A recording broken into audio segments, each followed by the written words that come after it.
尸块是上午10点钟被发现的，报案的是个捡垃圾的老太太。把尸体的手臂放进琥珀里，犯罪成本太高了。一定有他的目的。哎，有没有一种可能是一个连环杀手独创的尸体签名啊？啊？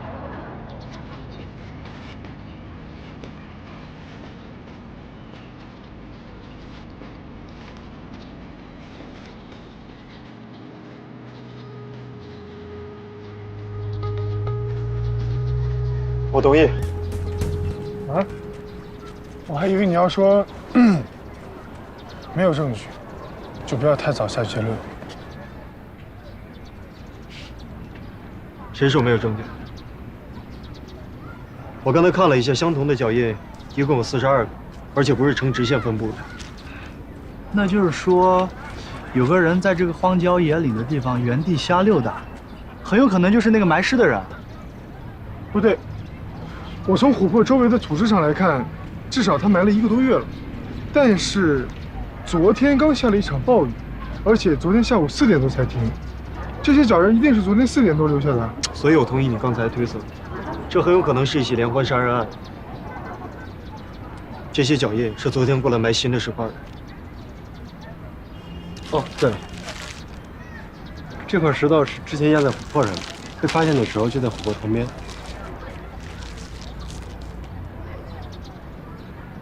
有没有看到石头上的青斑啊？这不科学啊！哎，你看，埋尸体的地方离涨潮的江岸线至少有10米，可是涨潮最高的地方也只不过有7米。这个石头上怎么可能有长年累月的青苔呢？除非是有人故意放在这儿。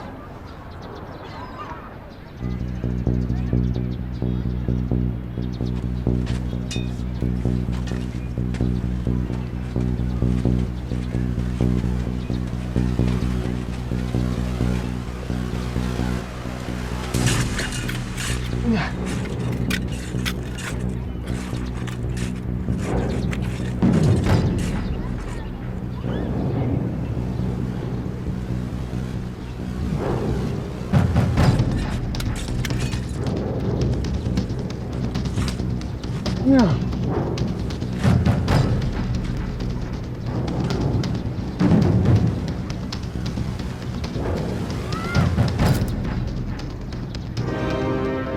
所以说这个石头是用来做标记的。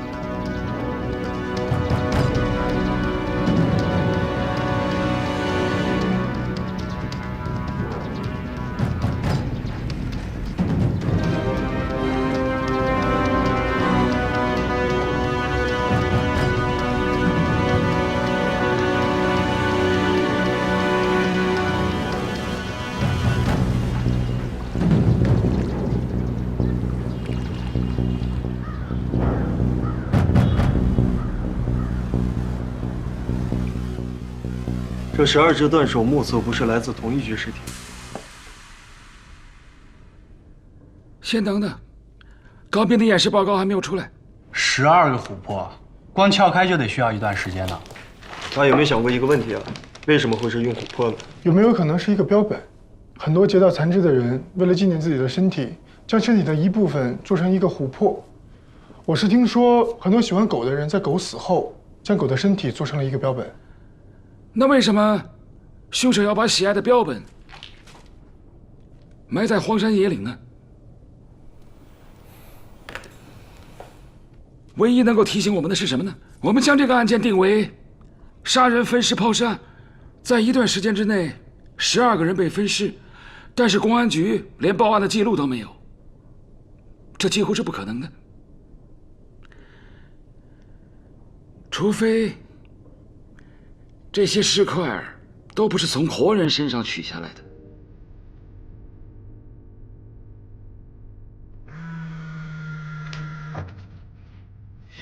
高斌那边有结果了，我们赶紧过去吧。好。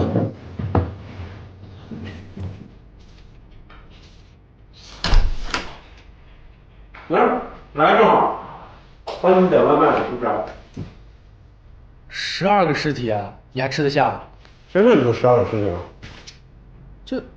这12只手明显不是来自同个人的呀。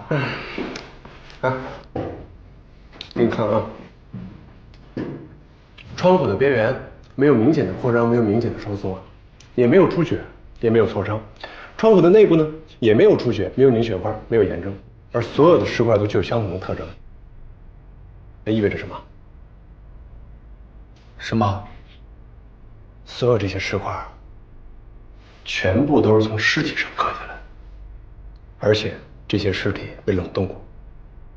哦，意思是说，凶手杀完了人，冷藏了尸体，然后呢，切下了这些尸块，做成了扣。不是，啊，我在尸体上检测到了一些过氧乙酸，这个主要是用来殡仪馆冷藏柜消毒用的。过氧乙酸不一定属于殡仪馆吧？哎，你说的对，但是我还检测到了一些防腐剂，过氧乙酸加上防腐剂，那肯定是殡仪馆用的了。你的推测就是这些尸块是属于殡仪馆尸体上的？我不是推测，不是推测，是事实。指纹我已经对比过了，其中一部分和警局记录在案的死亡证明完全能对应得上，他们都是死于意外或者是疾病。这是死亡证明。这些受害者的性别、年龄、职业完全都不同，他们唯一的共同点是，都是在滨江火葬场火化的。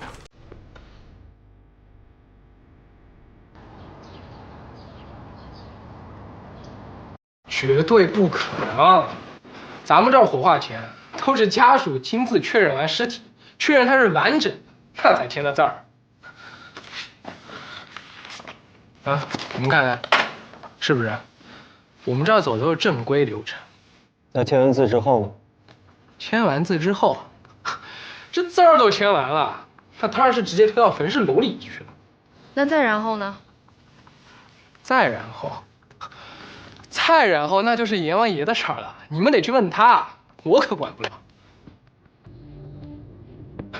哎，我说警官，你们这不会是想再进炉子里查一查吧？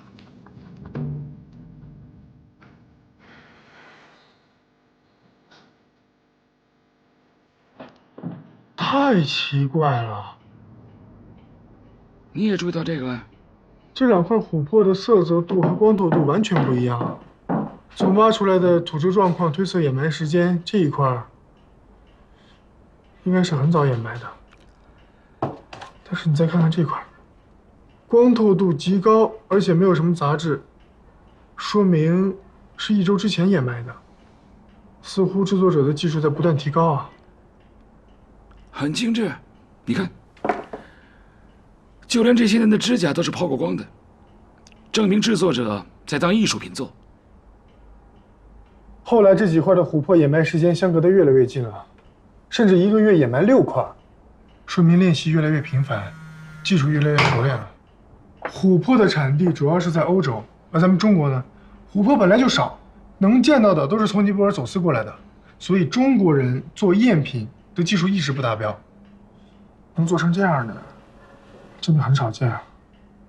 你看，封装艺术节，这是1个月前公布的海报。你再看一看参与者名单，琥珀大师。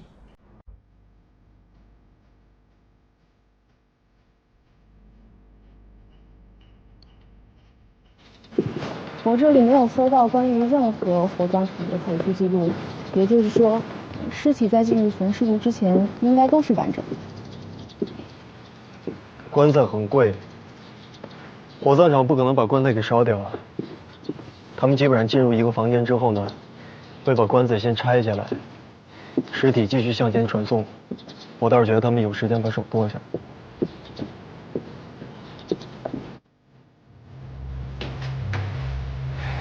我是在问，是谁负责推他们进焚尸炉的？当然是我们这儿的临时工了，难道是我呀？临时工？哎，那你能告诉我是哪一个临时工吗？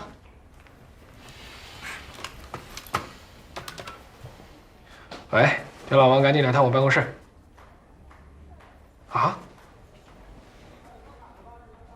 老王不见了。不见了？那你有他照片吗？教授以前真的是艺术家，没听您提起过。我倒是看过那会儿的回忆录，一到晚上一帮女大学生们就坐着公交车，左手一只鸡，右手一只鸭，找那帮诗人啊、画家呀，劈柴做饭、吃喝玩乐，还坐在篝火旁。现在不能生篝火了，污染环境。不过那会儿可真是文艺青年最好的时候啊！那个时候，几乎全中国的长头发男人都聚齐了，但是总有一个小白胖子，站在那个小凳子上面，背着破吉他，找个女孩说：“这是我专门为你写的诗啊！”一站2、3年，姑娘换了几10个了，诗呢还是那2句。但是这个哥们儿怎么看怎么也不像艺术家啊！你怎么看还不像个警察呢？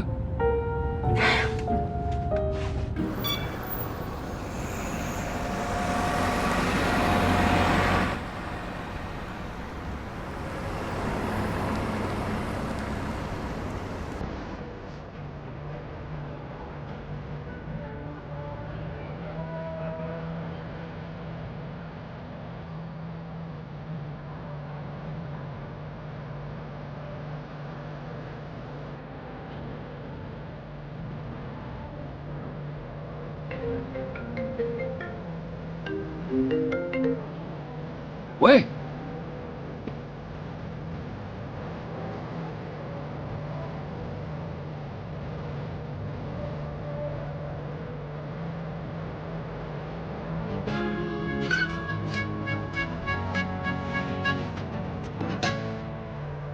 好。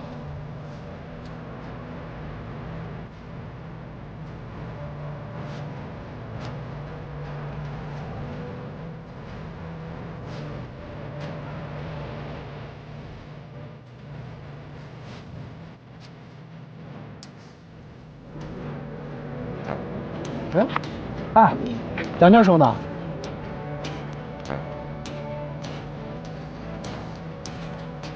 哎，去哪儿了？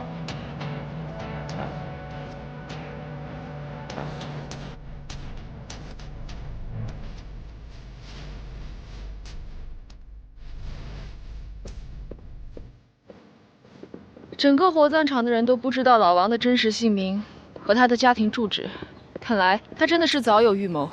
把照片传到警局系统。哎，警察同志，看能不能找到相对应的。盗窃案，惊天盗窃案呢！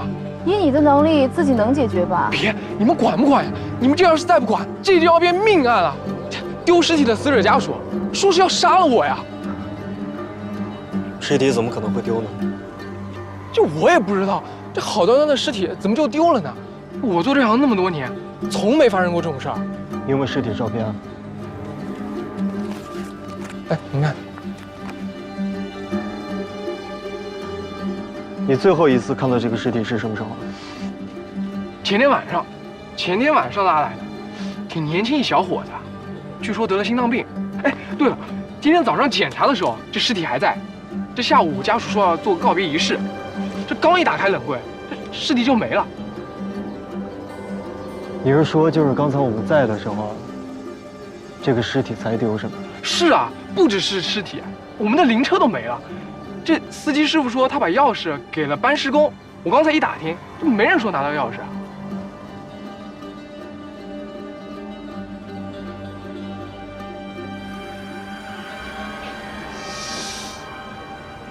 你确定梁教授在里面啊？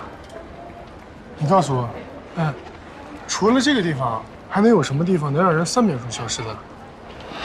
我去看看。你好，这里是私人俱乐部。你好，我跟刚才那个人是一起的。刚刚那个先生吗？对啊，我是他助理。不好意思，我们这儿只有登记过的人才可以进入。这是我们的名单。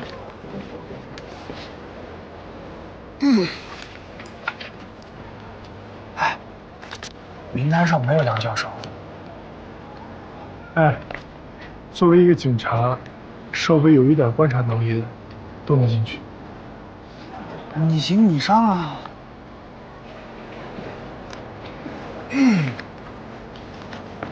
你好，先生，请问您的姓名？我叫陈嘉玲。谁叫我？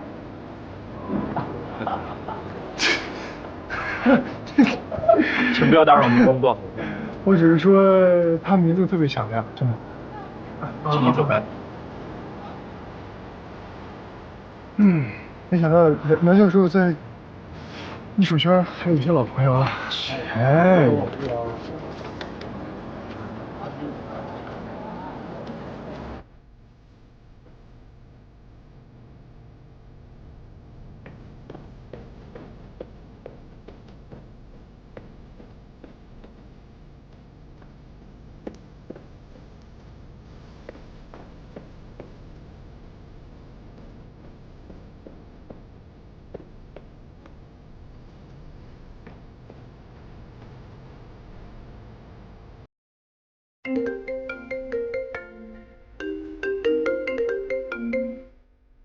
喂，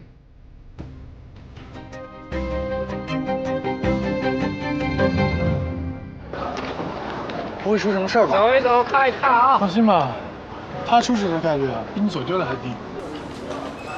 不，朋友，还是远远的离开，离开这再也掀不起波浪的海。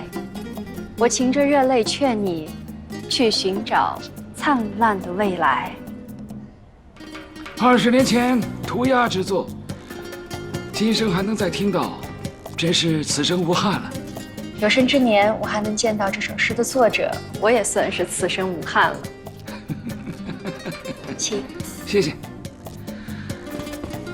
原来老程身边有这么漂亮的美女一直在陪伴着，这么多年，我白为她担心喽。您呢？您的生活就像您当年写的那样，寻找灿烂的未来。两位看相，看点什么咱好商量。这些都是你做的啊？当然，如假包换，我的手艺啊，这条街你找不出第二个。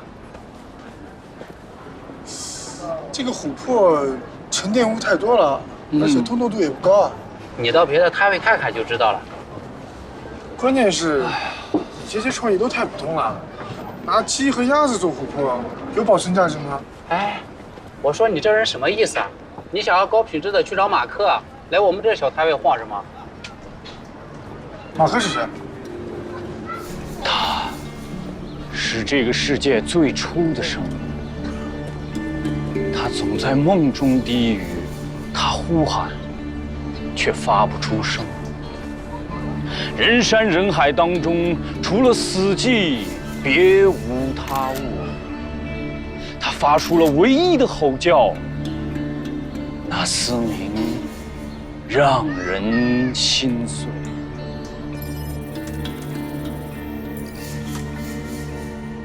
火葬场的监控显示，这辆灵车是老王开走的。因为这辆灵车非常的显眼，所以我调查到他在中午的时候几乎横跨了半个市区。现在呢？开去南郊了。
等不了了，再等他就要走了。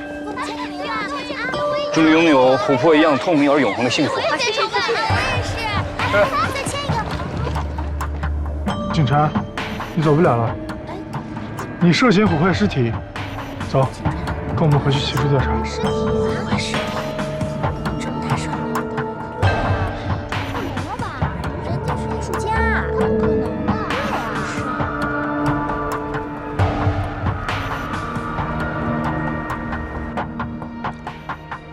挺厉害啊！今天这么一闹，网上粉丝多了好几万吧？艺术家的世界，你们不懂。我不懂，我只懂得，你犯的是侮辱尸体罪，也不重，3年吧。为了真理，不惧刀斧。告诉你啊，艺术圈我也很了解。你以为你这样进去，你幕后老板就会给你一笔钱？告诉你，如果没有猜错，你幕后那个老板姓程，我认识他几10年了，他从来就没有做过善事。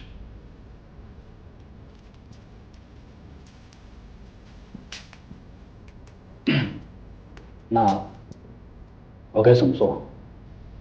我给你一个最后回答的机会，你到底是马克，还是根本就是个冒充的？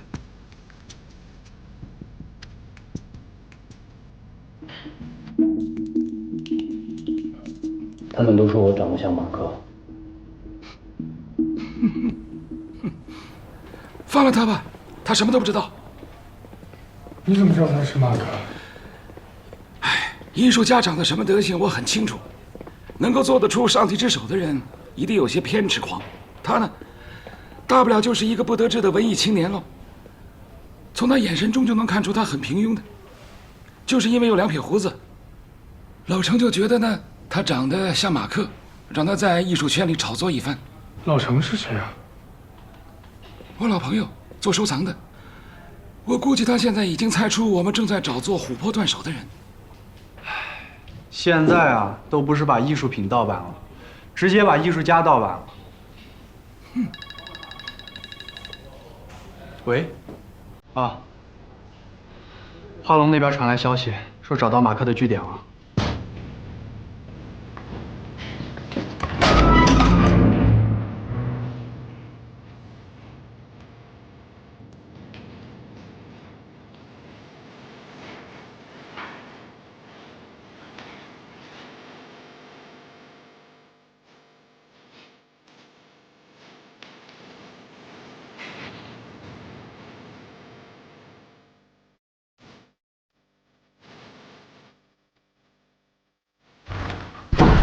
跪坐！警察！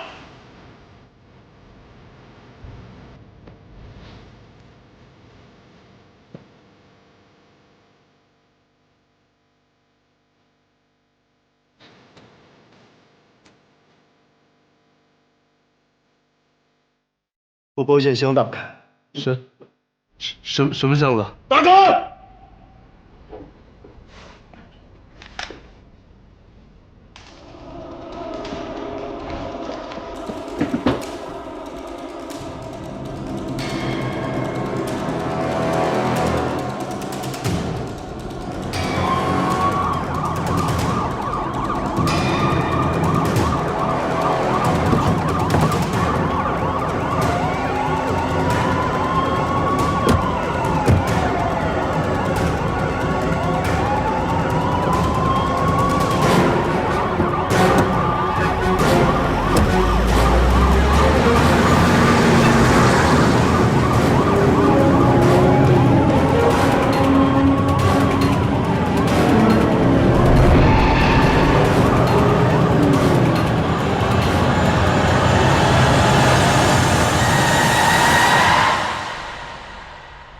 还是没有找到马克，尸体也没见着。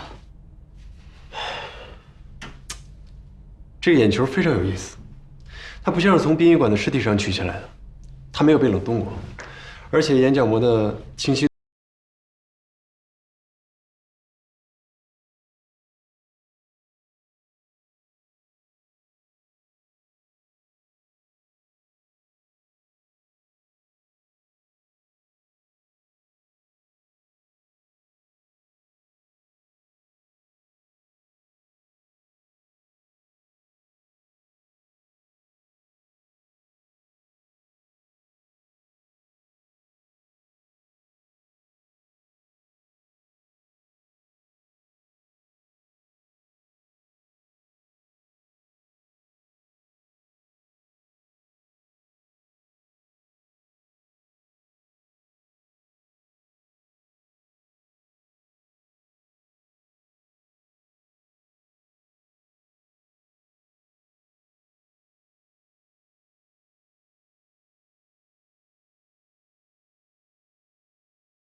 跟你的头说话吗？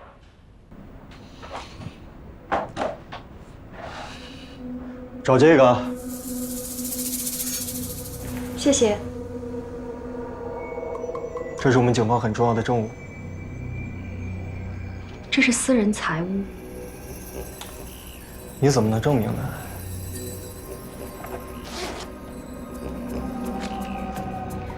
这是我们委托工厂定制的。好，我想知道这个眼球的主人是谁。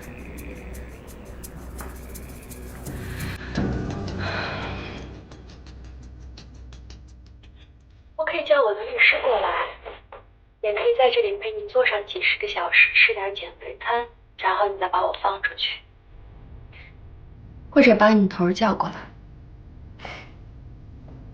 我不是跟您说了吗？我就是啊。不是我想见他，是他想见的那个人要见他。那个人说了，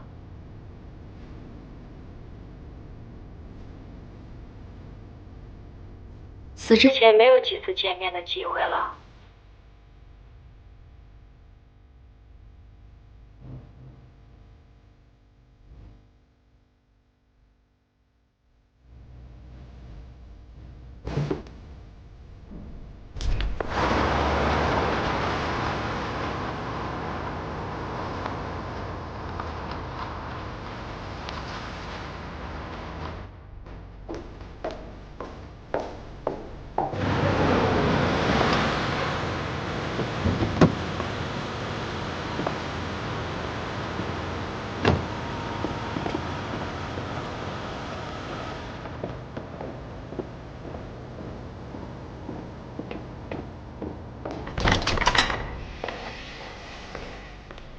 这边请。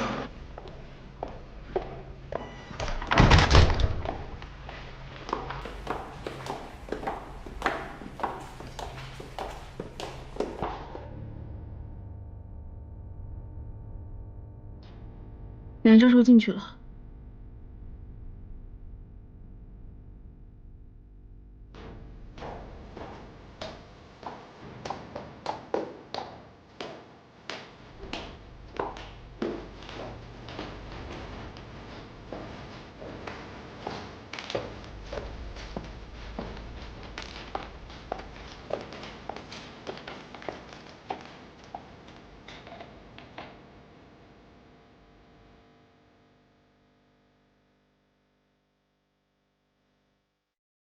好久不见。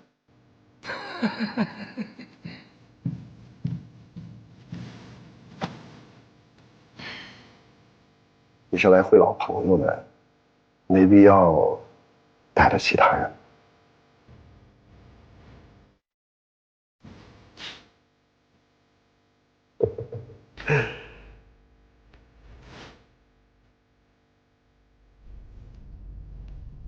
哦，你们休息好了，我要跟老朋友相聚了。戴着这个也不舒服。任教授被发现了，他自己把窃听器取下来了。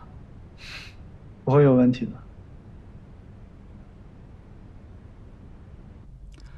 拿到隔壁就收不到了啊！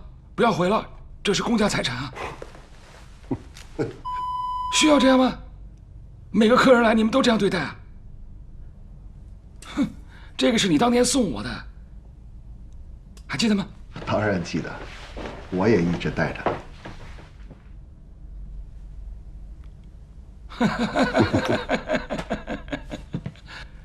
年纪大了，喜欢怀旧了啊？可不是嘛。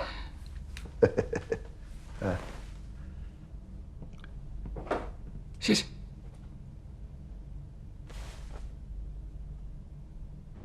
他要是没有十足的把握，估计也不会自己摘下来。但是这还是第一次他去见犯罪嫌疑人，不带任何录影装备取证。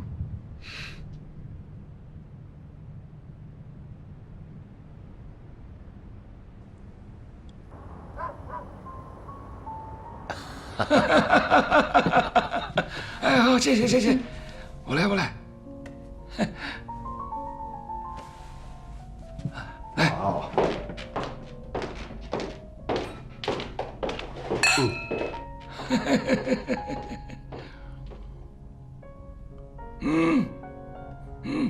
还不错吧？30年前我们分道扬镳，以为不可能再相见了，没想到今天还能相聚在一起喝红酒。是啊，我也没想到，之前一直坚持为艺术而奋斗的你，却会去做了警察，啊？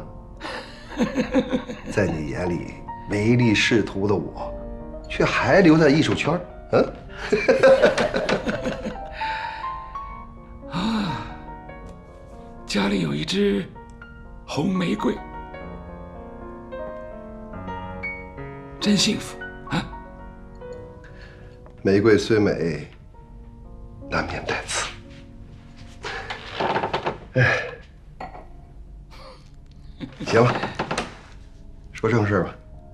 好啊，我请你帮忙。我想找马克。你要找马克？嗯。我可是不见兔子不撒鹰啊。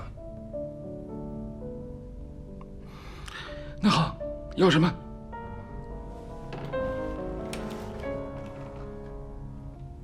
我想做个交易，我要上帝之手，不是一个，我要全部。那可是警方的证物啊！哎呦，这做警察可真是搞收藏的最佳选择啊！不管什么东西，只要说是证物，随时都可以带走。嗯。哎，少了一只眼睛，果然比较偏见。不说这个了，说那个马克，你了解马克多少？我不喜欢你用警察的语气跟我说话。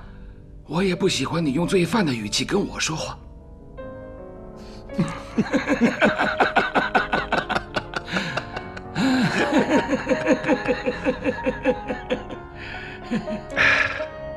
实话告诉你吧，马克是个疯子，十足的疯子。他当然是个疯子。你用那么高的价钱想要买上帝之手，他都无动于衷，你说他还不疯？哼哼，远比你想象的更严重。你离开这个圈太久了。是吗？那问题是，你比他更疯。你眼睛坏了多久啊？很严重吗？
当时供我赏花人，点检如今无一半。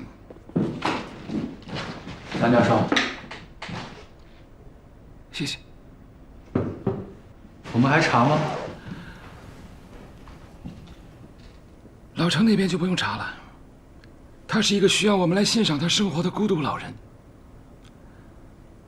他跟马克的关系还没有到去保护他名声的时候。可是这个马克在哪儿，的确是个问题啊。明天应该有新消息了吧？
马克，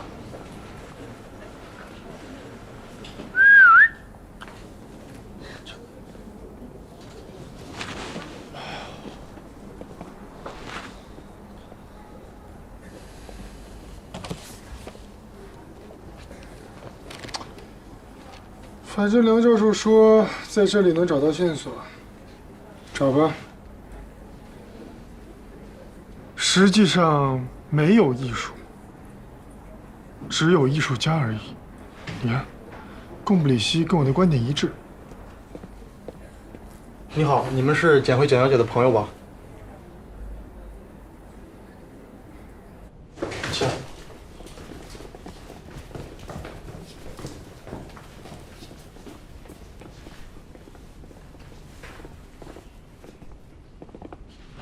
写诗的人呢？那个疯子早不知道死哪儿去了。他多久没来了？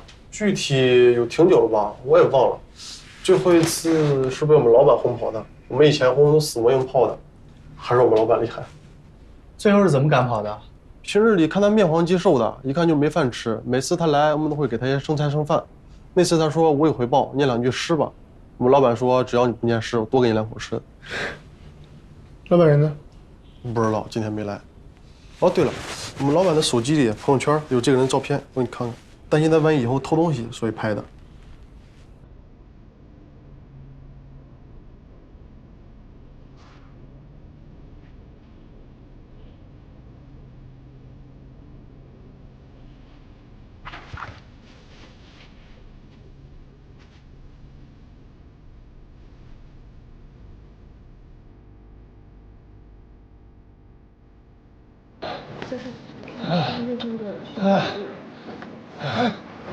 回来了。灯塔的光烤化了黑夜的黑，槐花香里藏着望乡的孤魂。不小心把地址写下来了。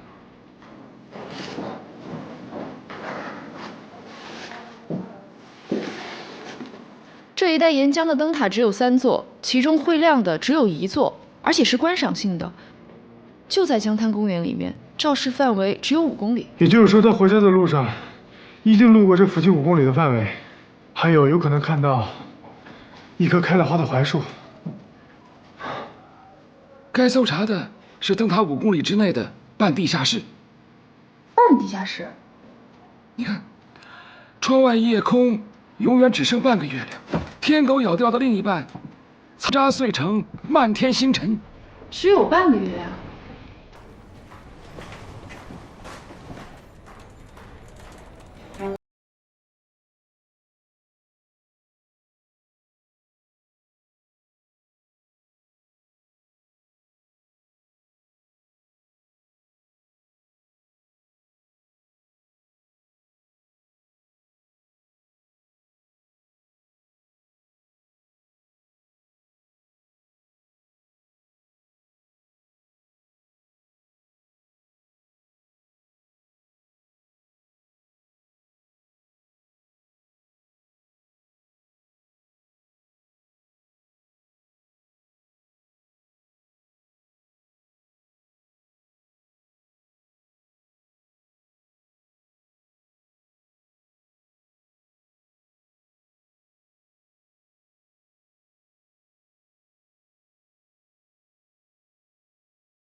警察一出动，他果然害怕了。好吧，那就约他2点钟过来吧，去医院之前见一面。知道了。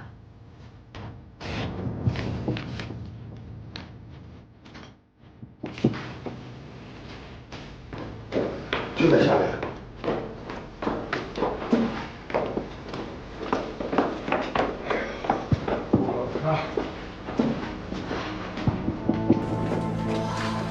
这个人的表现欲望太强了，写的连我都看不懂啊！就是这样。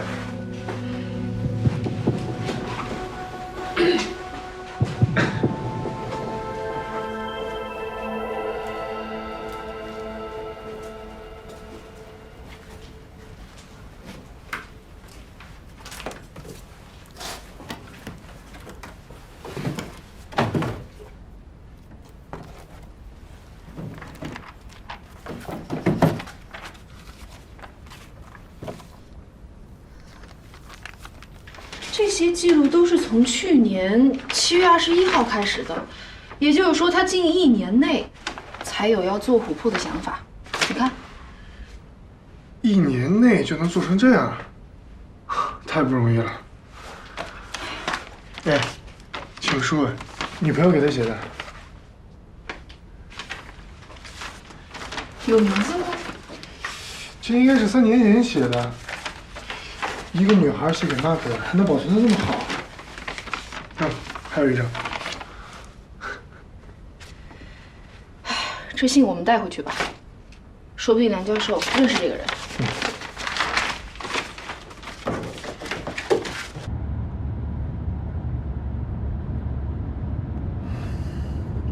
马克不回家，他会去哪儿？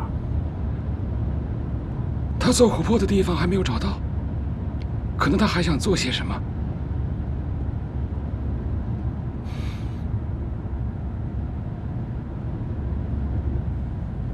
信是简慧写的，不可能吧？那种女孩会看上马克？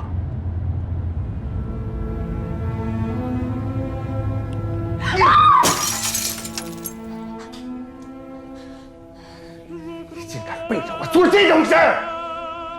说啊！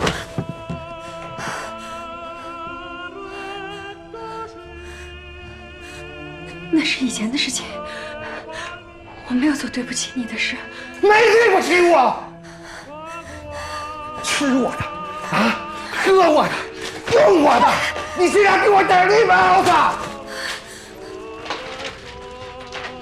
本事了你！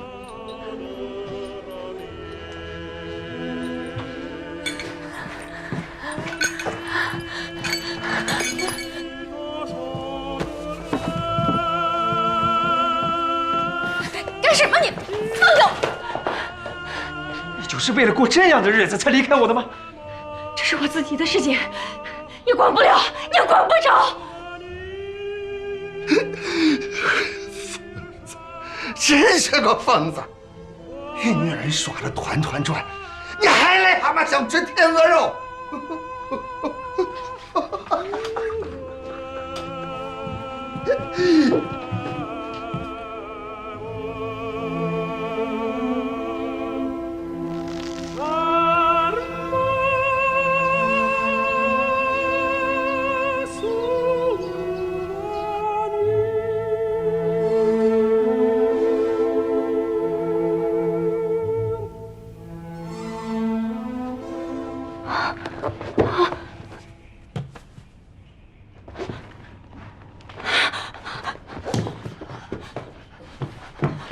老陈，老陈，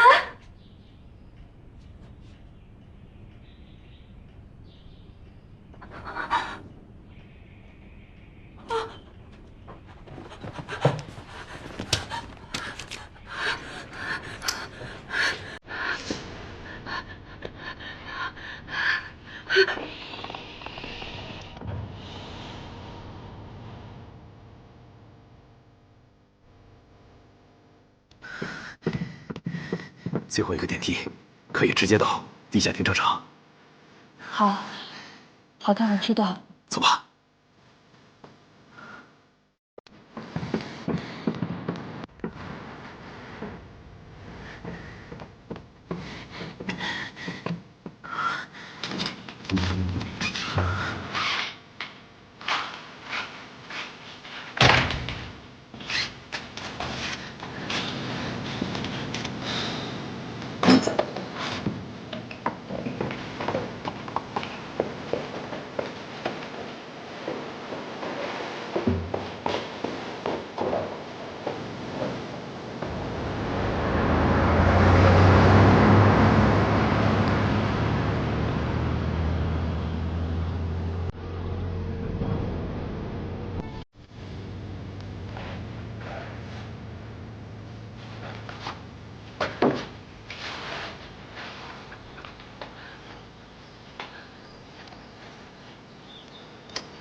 手，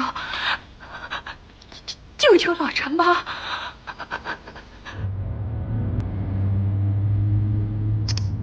马克劫持了老陈，老陈的情况不妙。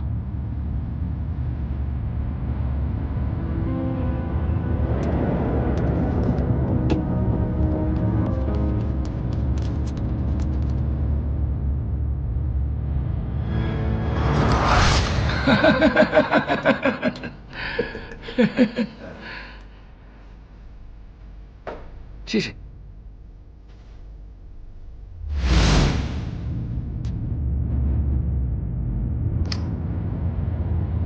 宋梅，那个窃听装置可以逆向追踪吗？可以，给我5分钟时间。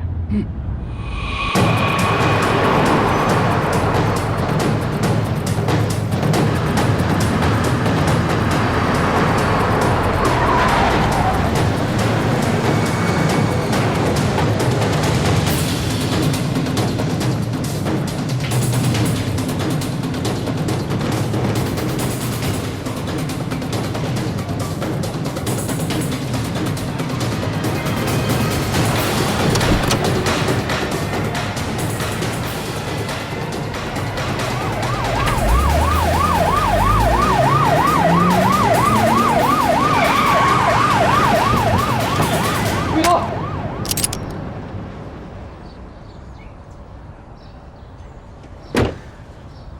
逮捕他！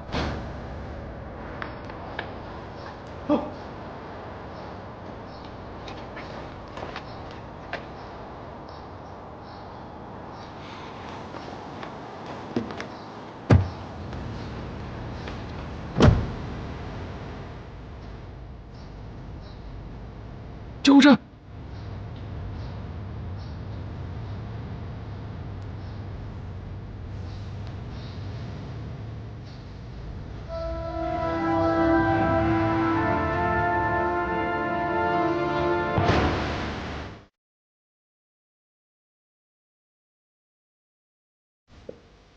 为什么杀程记？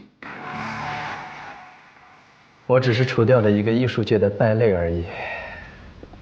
可为什么杀了他，还要把他的尸体拉回工作室？老头不是想要不朽吗？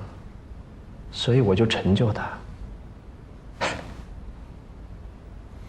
其实，他很欣赏你的作品。欣赏？一个艺术界的败类，他眼里的欣赏，不过是一堆臭钱而已。如果我不合作，他就找人顶替我，仅此而已。我很喜欢你的诗歌，尤其是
你偏偏喜欢这一项。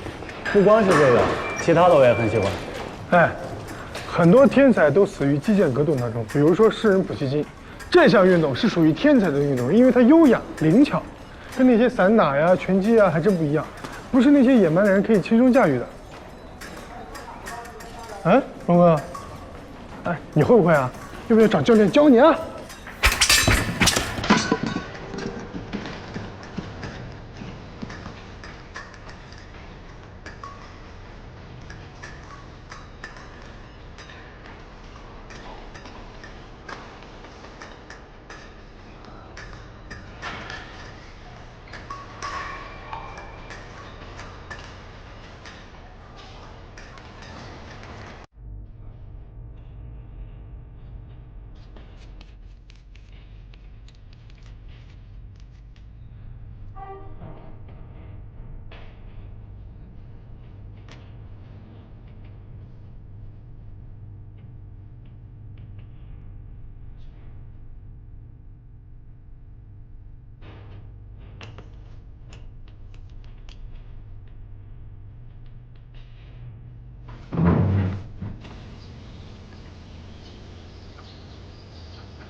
喝茶。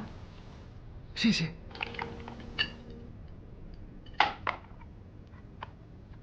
谢谢。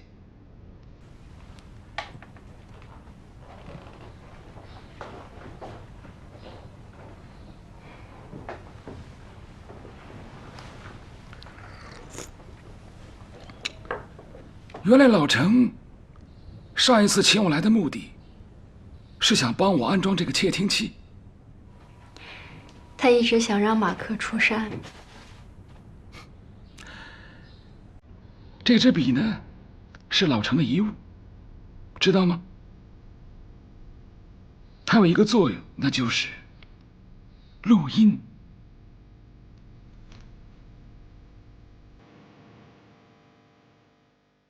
你想知道它里面录了一些什么话吗？想啊，不过我想都是些无关紧要的事情吧，不然梁教授现在也不会坐在这儿跟我一起喝茶了。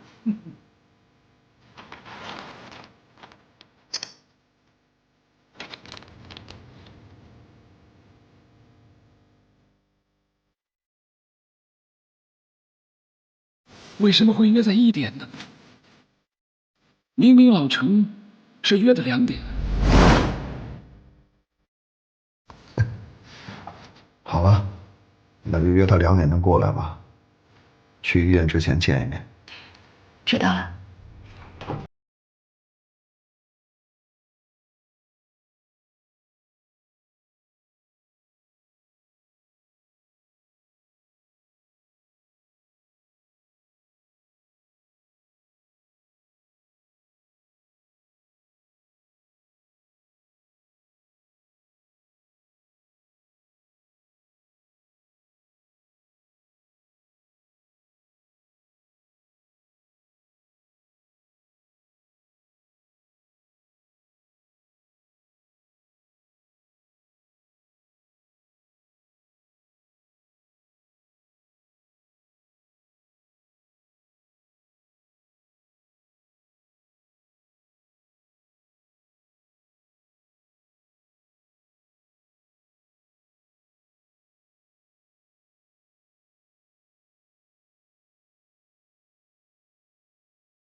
喝茶吧，梁教授。都凉了。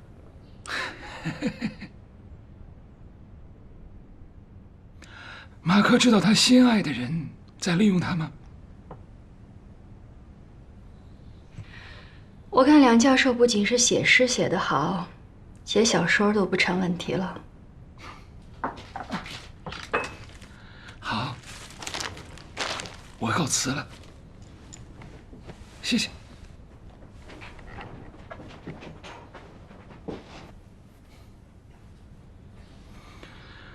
老陈啊，果然是带刺的玫瑰，伤人不轻啊。